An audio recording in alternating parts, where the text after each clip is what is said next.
등식의 두 종류가 뭐니? 항등식이랑 등식인데 항등식이랑 방정식 아니야? 일단 등호로 연결된 식을 우리가 등식이라고 하고 항상 성립하는 등식을 항등식이라고 하고 특정한 미지수, 뭐 보통 x죠. x에 대해 성립하는 식을 방정식이라고 하죠. 그럼 부등식도 크게 나누면 두 종류 있습니다. 두 종류가 뭐니? 첫 번째는 조건 부등식이 있고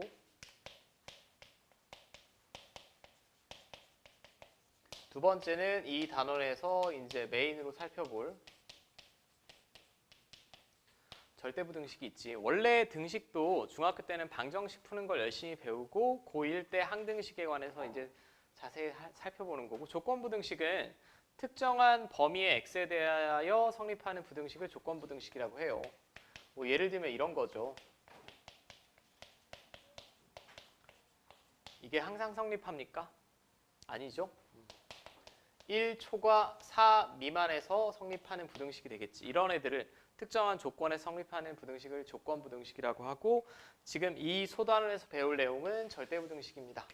절대부등식은 항상 성립하는 부등식이라고 이해하시면 돼요.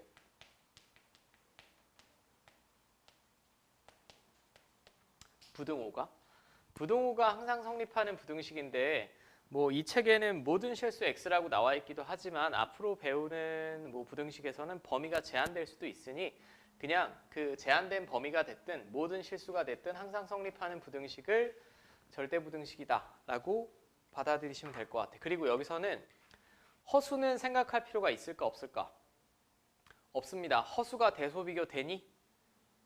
3i랑 2i 대소비교 돼요? 안 되지. 3i랑 4랑 대소비교 됩니까? 안 됩니다.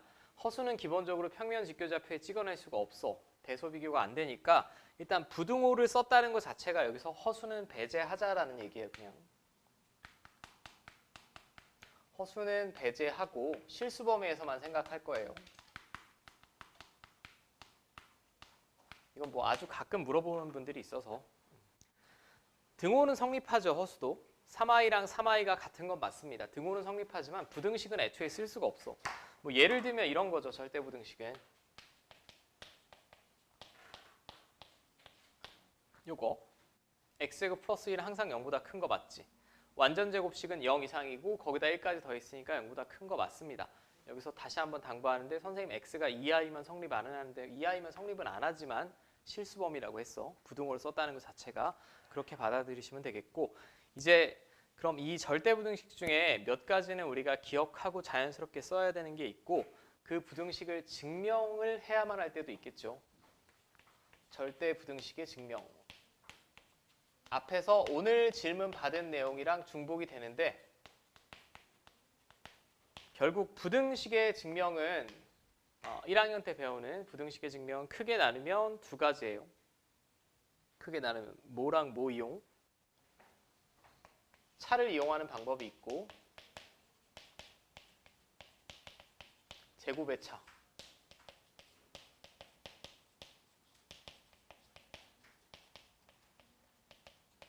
자, 제곱의 차를 이용하는 방법이 있겠고 뭐 또 더 나아가면 b를 이용하는 방법도 있고 여러분들이 2학년이라면 뭐 미분법을 이용해서 증명하기도 하는데 우리는 지금 뭐 그런 건 필요 없고 차를 이용한 대소비교는 간단하죠. 1학기 때도 했습니다. 아이디어는 간단해. 둘을 그냥 갖다 빼는 걸 차를 구한다라고 하죠. a-b가 0보다 확실히 크면 결론이 a가 b보다 큰 거죠. 반대의 경우는 부등호 반대로 되겠고 제곱의 차는 a제곱 마이너스 b제곱을 구했을 때 아까 계속 이거 이렇게 풀었죠. 우리가 자 근데 제곱의 차를 이용할 때는 제가 전제 조건이 있다라고 했죠. 제곱의 차는 0보다 큰데 a제곱 마이너스 b제곱은 0보다 큰데 a가 b보다 작은 경우가 있지. 언제 있니? 하나는 양수, 하나는 음수일 때 있지. 뭐 예를 들면 이런 거. 라지 a가 마이너스 4고 얘가 3이면 제곱하면 크기 순서가 반대로 되지.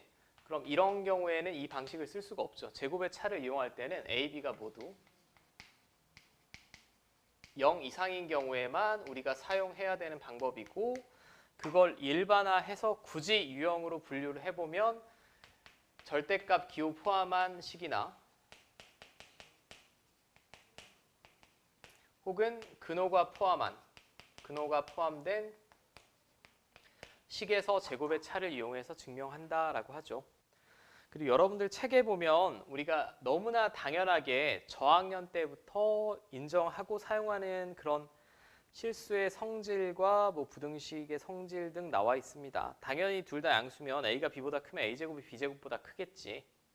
그리고 둘 다 양수면 a가 b보다 크면 루트 a도 루트 b보다 크겠죠. 이미 뭐 제가 굳이 칠판에 적을 필요 없이 당연히 알고 있는 성질입니다. 자, 그럼 기본적인 절대부등식을 좀 볼게.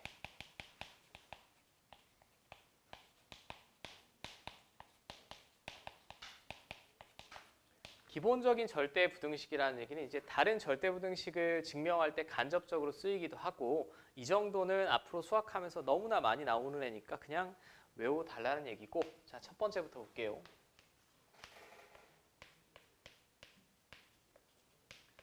허수 아니야. 실수범위만 생각한다라고 했어. 이거 0 이상인 거 맞아? 맞는 이유가 뭐죠? 완전 제곱식이니까. 그지? 그리고 이 절대부등식에서 저는 개인적으로 중요하다고 생각하는 건 항상 등호, 성립 조건은 그 식에서 꼭 기억을 하셔야 돼요. 등호 성립 조건, 예를 들면 얘는 0 이상인 거 맞지? 근데 언제 딱 등호가 성립해서 0이 되는 거지? A랑 B랑 같을 때지. 이건 외운다기보다 이 과정을 숙지하고 있다면 너무나 당연한 거예요. 그래서 보통 책에는 이렇게 나오죠. 단 등호는 인 경우에 성립한다. 자, 맞습니까? 자, 저는 2개 한 큐 했고 근데 문자가 3개가 나올 때도 있어요. 문자가 3개가 나올 때. 이런 애들. 이것도 1학기 때 배운 곱셈 공식이 기본으로 잘 돼 있어야 되겠죠? 이거 0 이상인 거 맞지? 왜 0 이상이지? 변형하시면 이렇게 되지? 2분의 1 어쩌고 저쩌고 요거 어쩌고 저쩌고 말하기도 힘들다.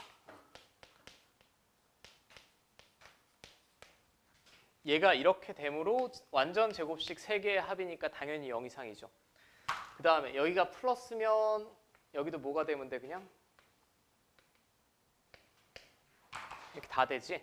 2개 다 됩니다. 그럼 아까 등호 성립 조건은 뭡니까? 얘가 0이 되려면 마이너스 기준으로 A, B 같고 B, C 같고 C, A 즉 A, B, C가 모두 같아야 등호 성립하겠죠.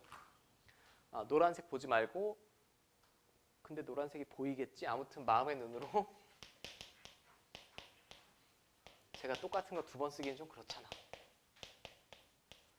단 등호는 A, B, C가 모두 같은 경우에 성립한다라는 거고 자, 여기까지 문제 없죠? 이거는 뭐 제가 외워달라고 하기보다 자연스러워야 되는 거예요.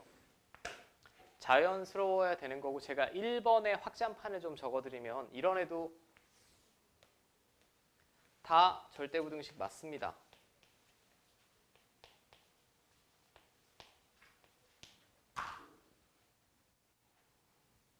왜 맞을까? 자, 이거 이용해서 완전 제곱식꼴로 바꾸면 이거 완전 제곱하면 a제곱 플러스 ab 플러스 4분의 b제곱 이렇게 되지? 이거 0 이상인 거 맞지? 어떤 수의 제곱에 0 이상인에 더했으니까 맞아? 등호는 언제 성립하니? 생각하고 대답. 둘 다 0일 때. 오케이.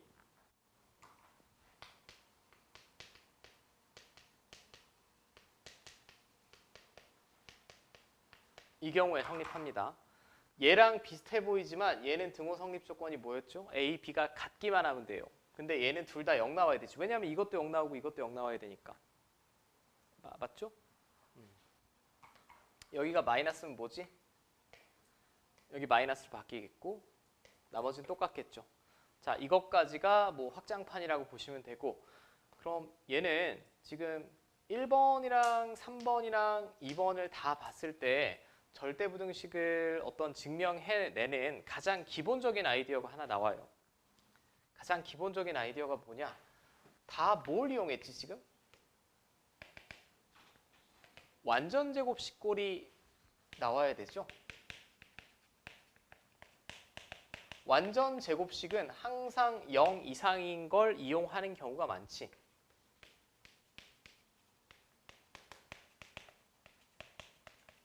참 말로 쓰니까 굉장히 기네. 여기까지 문제 없어.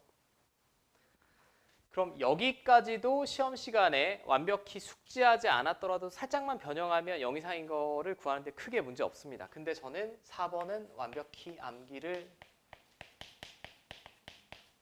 해주시길 바라고, 완벽히 암기하고 과정도 이해하고 기억하셔야 돼요. 이런 애들.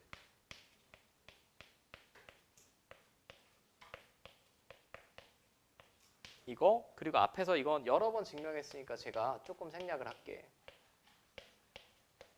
얘랑 얘랑은 뭐가 같거나 컸었니? 기억 안 나지 또. 이거야. 이거는 외워.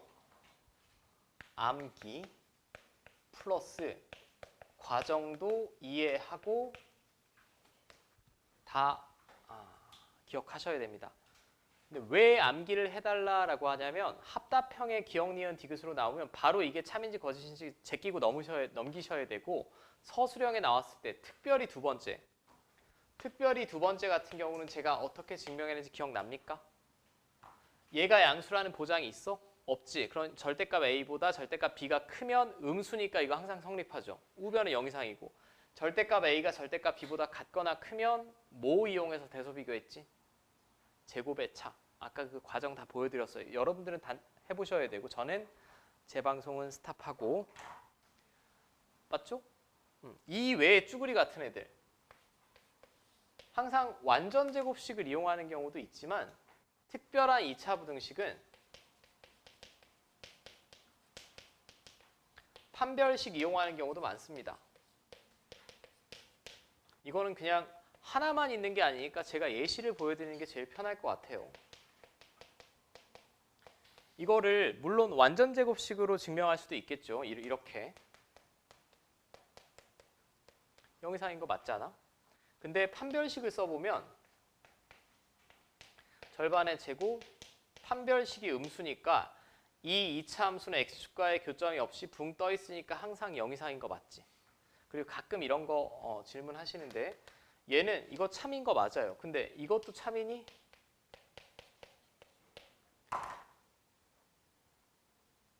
둘 다 참이지. 둘 다 항상 성립이야.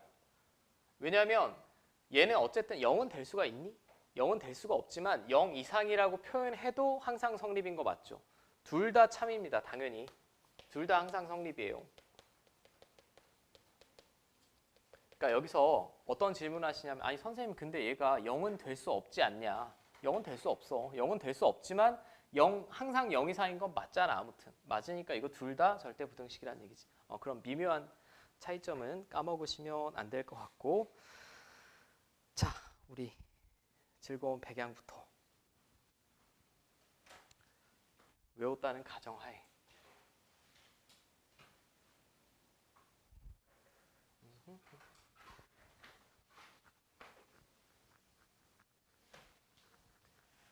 자, ABC가 실수일 때 보기 중에 있는 대로 고른 것은, 지금 여기 아무 멘트가 없이 부등호만 나왔다는 얘기는 항상 성립하냐는 얘기죠. 이건 그냥 완전 제곱식으로 바꾸면 될 것 같아. 이거 0 이상인 거 맞지? 등호 성립 조건은 뭐? A, B가 0일 때. 여기서 물어보진 않았으나. 자, 실전적으로 볼게. 니은 참이야 거짓이야? 바로 참 나와야 된다고. 항상 성립한다고. 항상 성립해야 되고, 얘는 연립부등식이네요. 연립부등식인데 그러면 만약에 이쪽이랑 이쪽을 제가 풀어봤을 때 항상 성립하면 이 부등식은 항상 성립하는 게 맞지.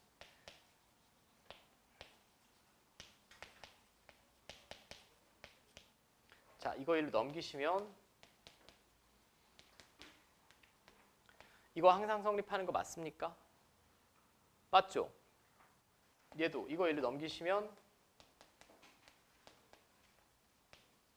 이거 항상 성립하는 거 맞습니까? 맞죠? 그럼 연립부등식인데 이쪽도 항상 성립, 이쪽도 항상 성립이니까 이 전체는 항상 성립하는 게 맞겠지. 올참입니다. 올참.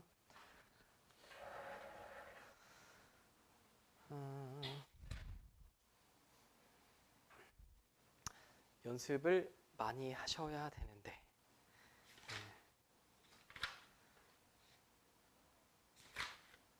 일단 그래도 하나는 보고 넘어가자. 205번 한 번만 풀어보세요. 205번.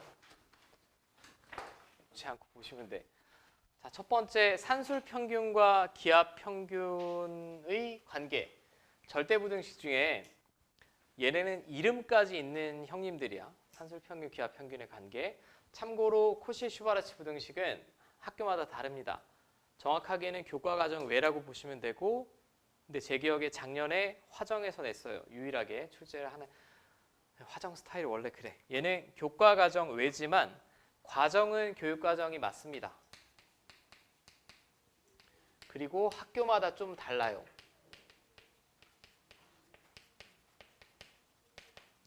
제가 이걸 굳이 적어드린 이유는 만약에 여러분들 학교에서 수업을 들을 때 우리 선생님이 코시-슈바르츠 부등식에 대하여 언급도 하지 않는다라고 하면 그 학교는 출제를 안 할 거야. 안 할 거고. 그러니까 세모 정도. 산술평균, 기하평균은 고3 수능 보는 그날까지 계속 쓰이는 관계입니다. 아주 중요합니다. 얘는 당연히 과정도 아셔야 되고 결론을 응용해서 여러 가지 문제를 풀 줄도 아셔야 되고. 자, 먼저 산술평균이라는 건 우리가 흔히 저학년 때부터 구했던 평균이라고 보시면 돼요. 여러분들이 평균 점수 구할 때 있지? 뭐 국어 100점을 맞을 리가 없잖아. 국어 80, 수학 뭐 90 맞았다라고 한 평균이 85점 이렇게 나오겠지. 둘이 더해서 별량의 개수만큼 나눈다라고 배우는 게 산술평균이 되겠고,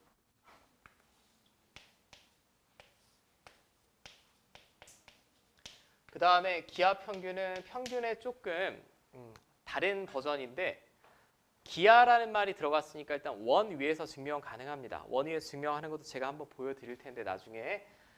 그냥 사실 수학이 어디서 발달을 했니? 물론 우리나라도 수학자들이 유명한 사람들이 조금 있긴 하지만 다 서구 쪽에서 발견이 됐죠. 그러니까 영어를 이렇게 번역을 하다 보니까 산술평균, 기하평균, 조합평균이라는 좀 한글로는 어색한 그게 나왔어요. 여러분들은 조합평균은 잘 다루지 않을 테니까 저는 용어만 소개하면, 조합평균은 조화가 영어로 하모니입니다. 그러니까 음계에서 보이는 평균이라고 이름이 비슷한 친구가 있네. 내 발음이 너무 허접해서 웃었니? 하모니밖에 안 되네. 토종 발음. 아무튼 제가 조합평균은 여기 나중에 과학에서 물리 같은 걸 배우시는 분들은 뭐 평균 속도 같은 거 구할 때 가끔 쓰이긴 하지만 수학 시간에는 현재 교육과정에서 별 의미 없으니 이것만 볼게. 그리고 원래 평균, 산술평균을 그냥 둘이 더하고 나누기 이해하면 됩니다. 근데 1학년 때의 산술평균에서는 A, B가 반드시 무슨 수라고 배우니 여러분들? 양수일 때만 봅니다. 양수일 때.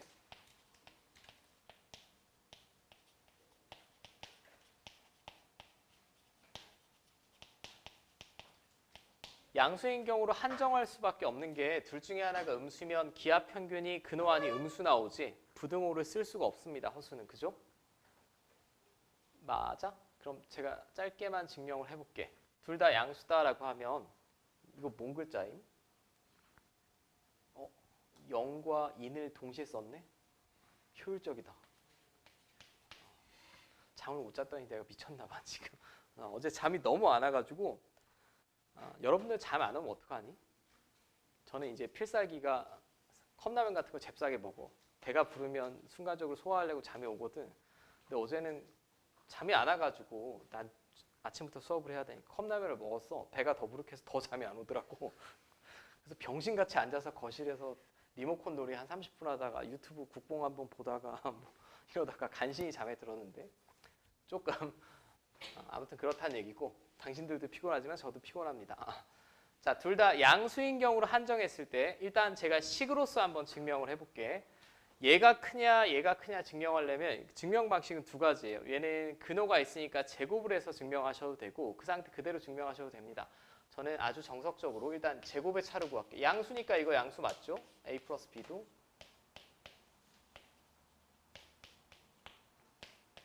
자, 그럼 얘는 4분의 a 플러스 b의 제곱이 되겠고 얘는 a, b가 되겠죠? 에이, 왜 자꾸 생략하는 거야?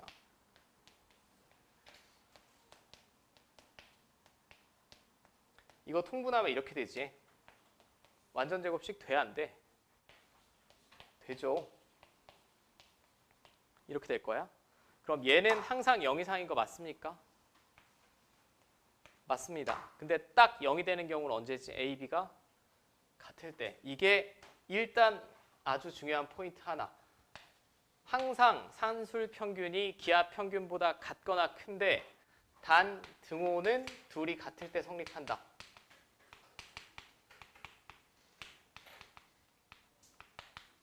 자, 보통 우리가 이걸 등호 성립 조건이라고 합니다. 서술형에 반드시 작성을 해주셔야 되고 얘가 얘보다 같거나 큰데 같은 경우가 있다는 얘기는 어떤 한계를 정해주는 거예요. 최소나 최대 구할 때 굉장히 중요하니까 꼭 아셔야 되겠고 자, 일단 산술평균, 기하평균 식으로서는 간단합니다. 식으로서는 이렇게 간단하고 저는 한글로 기억을 해주셨으면 해. 왜냐하면 쟤를 저렇게 쓰기보다는 우리는 다항식골, 분수식 별로 안 좋아해요. 양변에 얼마 곱해? 2를 곱한 식을 많이 쓰지. 양변에 2를 곱하면 이렇게 나옵니다. 그죠? 이렇게 나오고 한글로 써볼게. 한 글자로.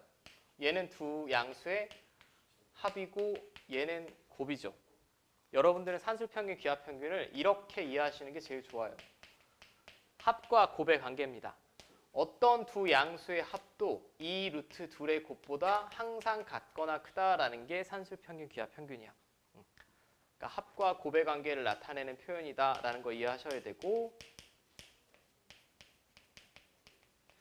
둘 다 일단 양수라는 전제 조건이 필요하고 등호가 성립하는 경우가 있으니까 합의 최소값을 구할 수도 있고 곱의 최대값을 구할 수도 있죠. 최대 최소를 구하는 아주 강력한 도구라고 생각하시면 돼요. 여기서부터는 여러분들이 수학이 좀 달라집니다. 와닿진 않겠지만 이걸 배우기 전까지 여러분들이 최대 최소를 구하는 도구는 하나 정도밖에 안 배웠어. 뭐 이용한 최대 최소? 2차 함수.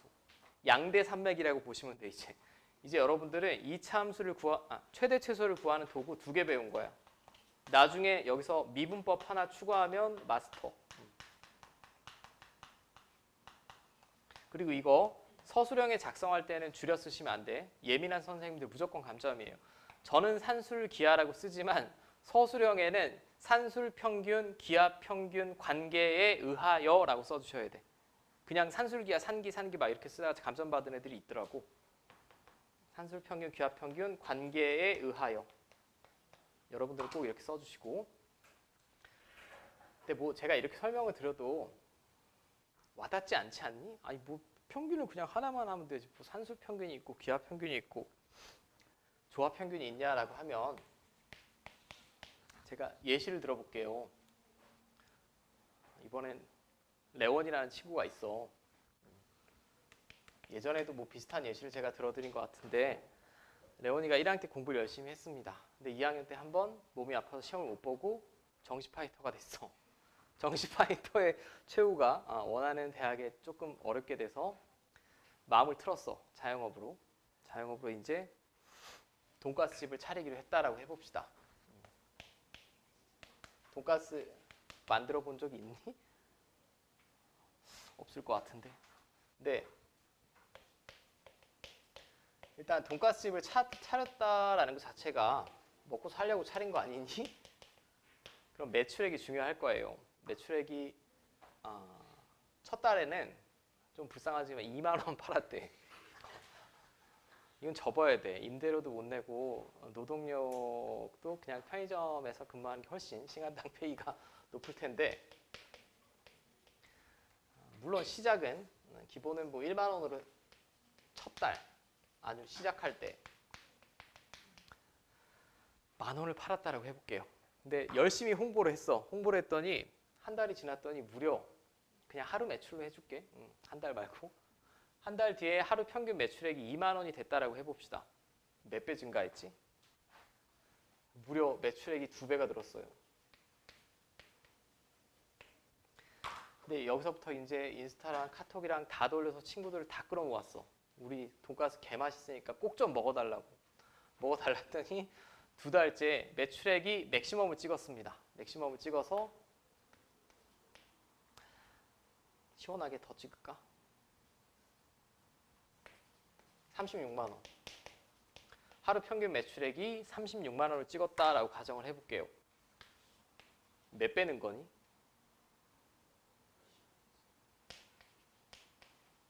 18배 는 거지. 18배 는 거예요.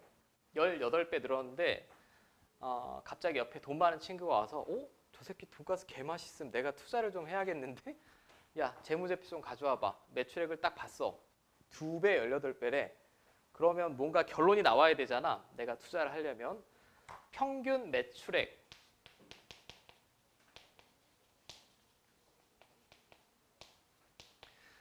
매출액이 얼마나 나오니 레원아 라고 했더니 레원이가 이렇게 구했어. 우리는 한 달마다 10배씩 성장했단다. 라고 했더니 우리 투자자 친구가 그냥 뒤로 돌아서 갔습니다. 왜 돌아서 갔을까요? 이거는 지금 평균 매출액 증가를 산술평균으로 구한 거죠. 산술평균으로 구한 겁니다. 근데 지금 저는 배라는 단위를 썼어요. 2배, 18배. 그럼 첫 번째 시작 매출액이 A라고 했을 때 2배 늘어서 2A, 다시 18배 늘어서 36A가 된 거 아닌가? 맞죠? 그러면 평균 N배만큼 늘었다라고 제가 가정을 해볼게요. 그럼 시작 때 매출액이 A면 여기는 MA고 여기는 M제곱 A가 되겠지? 네, 맞습니까? 그럼 A가 M제곱 A가 됐지요? 자, 이건 평균 매출액이고 실제로는 처음에 B배, C배가 됐다라고 해볼게. 점점 복잡해지네. 원래 매출액은 A였는데 첫 달에 B배가 늘고 두 번째 달에 C배가 늘고 이렇게 되는 거죠.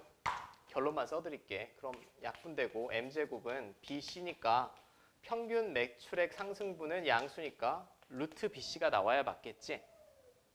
그렇대. 둘이 곱하고 루트 씌워준 게 새로운 평균이라는 얘기예요. 자, 둘이 곱하고 결론만 맞는지 확인해 볼게요. 제가 학문적으로 여기서 더 길게 들어가면 여러분들 머리 아프니까 6이지. 평균 6배씩 증가했다라고 투자자 친구한테 말해야 되는 게 맞아. 왜 맞지? 6배 증가하면 6만 원, 6배 증가하면 36만 원 딱 떨어지죠. 그러니까 평균을 쓸 때가 그때그때 다르다라는 얘기예요. 제가 예전에 선행할 때 여러분들 기하 평균을 언제 쓰는지 기억나니? 보통? 하도 오래돼서 기억이 안 나지. 사회 과목에서 더 많이 쓰입니다. 평균 소득 증가율, 노인 인구수의 증가율, 뭐 출산율, 뒤에 율자 들어간 건 앞으로도 여러분들 상식으로 알고 있으세요. 뒤에 율자 들어가는 건 산술 평균으로 구하시면 안 돼. 기하 평균으로 구해야 맞습니다. 사회 과목에서도. 조합 평균은 여러분들이 더 많은 걸 다루다 보면 또 쓰임새가 있다라는 거고, 제가 일단 하나씩 할게. 코시-슈바르츠 부등식보다 산술 평균, 기하 평균 관계. 이거는 수학 시간이랑은 별 상관이 없는 내용이고, 제가 여러분들이 받아들이셨으면 하는 거 요거. 천천히 한번 머릿속에 집어넣어. 산술 평균, 기하 평균은 양수일 때만 성립하는 거고, 합과 곱의 관계를 나타내는 부등식이고, 그죠? 최대와 최소를 구하는데 유용한 도구 중에 하나를 추가해서 배웠다. 그럼 추가해서 배웠으면 이제 각각의 유형에 따른 어떤 문제 푸는 걸 좀 배워야겠죠. 문제 푸는 걸 해봅시다. 자, 첫 번째. 도래울. 너무 쉬운 거부터 해볼게. 자, 둘 다 양수래요. 다음에 최소값을 구하여라. 이런 식 나와 있으면 어떻게 해야 됩니까? 전개해야 됩니다. 전개를 해보면 얘랑 얘랑 곱하면 2고 b분의 2a고 a분의 2b고 뒤에 거 곱하면 이렇게 되겠지.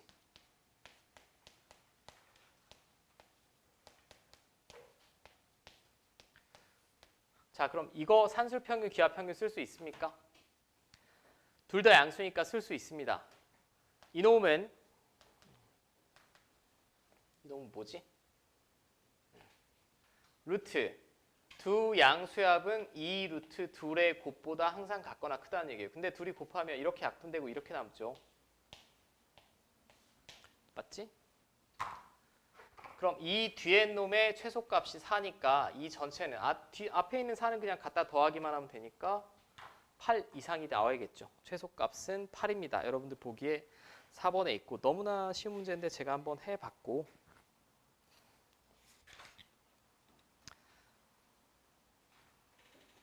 내가 당신들이 어느 정도 기억하는지 모르겠어. 222번 한번 풀어봐. 222번.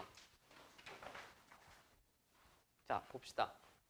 이게 시중교재나 교과서에 나온 거랑 요 지금 화수고 출제한 게 다른데 아주 쉬워 보이지만 굉장히 실수가 많은 경우입니다. 자, 일단 산술평균, 기하평균을 쓰는 상황인 건 문제 첫 줄만 봐도 알 수 있어요. 이게 무슨 조건이죠? 양수라는 조건이 주어졌고 합이 주어졌지.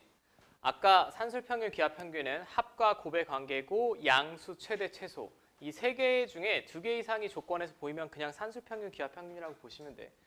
그러면 보통 이 문제를 오랜만에 풀어달라라고 하면 이렇게 푸는 경우가 많아요. 첫 번째 학생, 양수네? 두 양수의 합은 2루트 둘의 곱보다 같거나 크네? 여기서 끝. 여기서 이렇게 되지. 멍하니 푸는 척. 이게 첫 번째 실패하는 학생. 두 번째 학생. 나는 이거 풀 줄 알지롱. 통분. 3i 플러스 4x. 그럼 3i 플러스 4x가 주어졌겠지. 오타 아닌가? 이게 두 번째 학생. 보통 교과서에는 이렇게 통분을 하면 이게 지금 제가 순서를 이쁘게 쓰면 이렇게 나오죠. 일반적인 문제에는 얘가 주어집니다. 얘가 5 이런 식으로. 얘가 5 이런 식으로 주어지면 3x 플러스 4y는 2 루트 둘의 곱보다 같거나 크니까 여기서 제가 x, y의 범위 구해낼 수 있죠. 이건 1이고. 이렇게 풀어내는 게 교과서에 있는데 의도적으로 이렇게 낸 거예요. 화수고는. 이거 통분해서 푸는 문제가 아니야. 유형 자체를 외우셔야 돼. 아이디어 아주 심플합니다. 여기다 뭘 갖다 곱하면 될까요?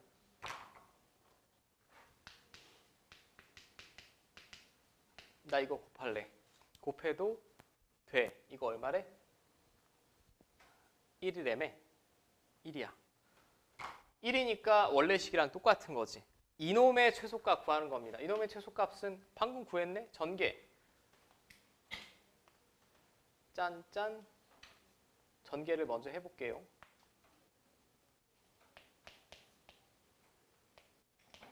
12.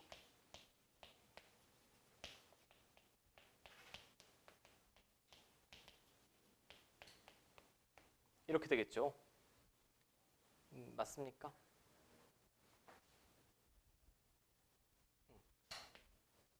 이놈 9랑 16은 나중에 갖다 더하면 되고 이거 둘 다 양수 맞지? 두 양수의 합은 2루트 둘의 곱. 근데 둘이 곱하면 y분의 x, x분의 y 날아가고 12의 제곱이니까 12로 나올 거고 24 이상 나오죠. 맞습니까? 그럼 이 전체는 몇 이상이지? 49 이상이지. 맞아. 이렇게 구하셔야 되고 그 다음에 최소값을 가질 때에는 지금 이 9랑 16은 보실 필요가 없고 등호 성립 조건은 결국 산술평균, 기하평균 관계에서 얘네 둘이 같을 때가 등호 성립하는 거지. 맞습니까?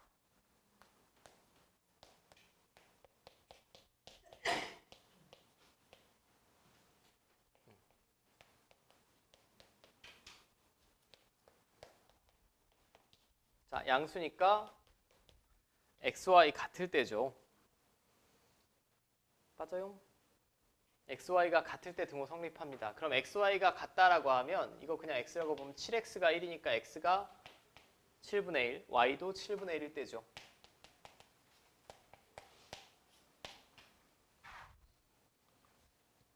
오케이? 이거 꼭 따로 기억하시고 그 다음에 가끔 이렇게 잘못 푸는 학생들이 있어서 제가 하나만 당부를 할게요. 이거를 전개하지 않고 이렇게 푸는 학생들이 있습니다.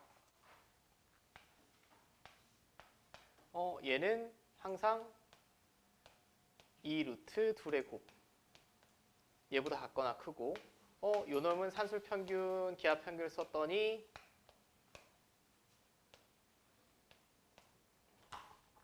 이렇게 그러면 둘이 곱해서 최소가 되려면 각각이 최소일 때 전체도 최소가 되겠네 라고 해서 각각의 최소값을 이렇게 냉큼 곱하고 짠짠 결국 근호 안으로 약분하고 이렇게 구하시는 분이 있어요. 10이 근호 바깥으로 나오고 어디가 틀렸을까? 등호 성립하는 조건이 다르지. 얘가 최소가 될 때랑 얘가 최소가 될 때랑 성립하는 조건이 다릅니다. 이렇게 풀면 무조건 틀려요. 아무 생각 없이 산술평균, 기하평균을 풀다 보면 분명히 이렇게 풀어내는 경우 생길 거야. 저거 좀 주의해 주시고. 오케이?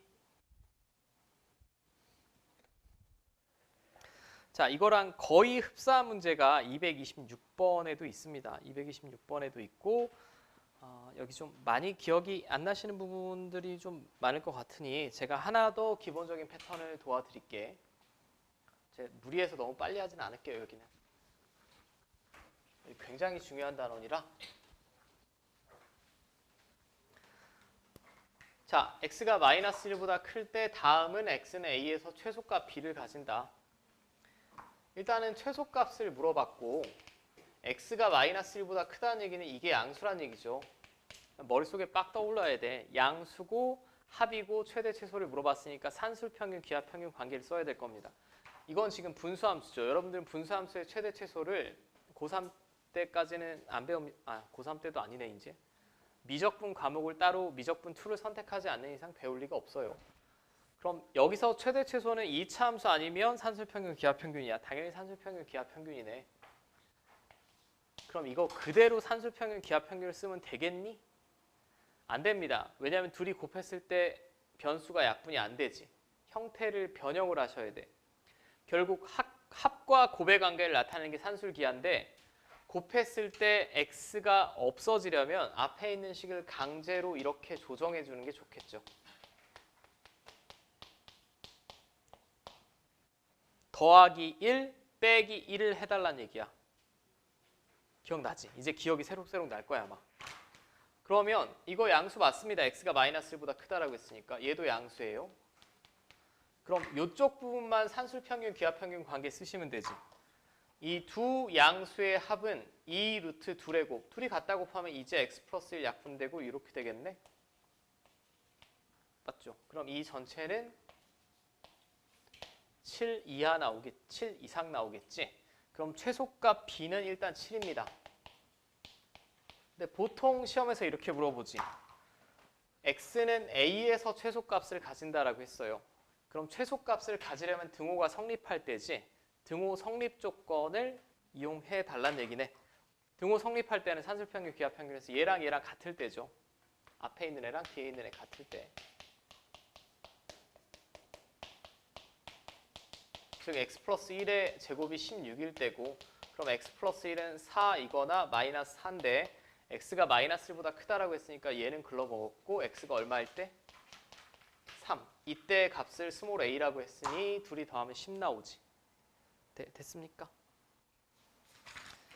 자, 이 비슷한 문제는 대단히 많아요. 대단히 많은데 내가 지금 한 번 했다라고 해서 잘 안 될 것 같아. 성사고로 할까? 233으로 한번 풀어보세요. 233. 233번. 일단 x가 2보다 크다라고 했으니까 이거 양수예요. 앞에랑 거의 비슷하죠. 최소값 물어봤네. 그럼 산술평균, 기하평균을 써야 되겠네. 그럼 합인데 둘을 곱했을 때 약분이 가능한 형태로 강제로 만들어줘야 되니까 빼기 4하고 다시 뭐 해야 돼요?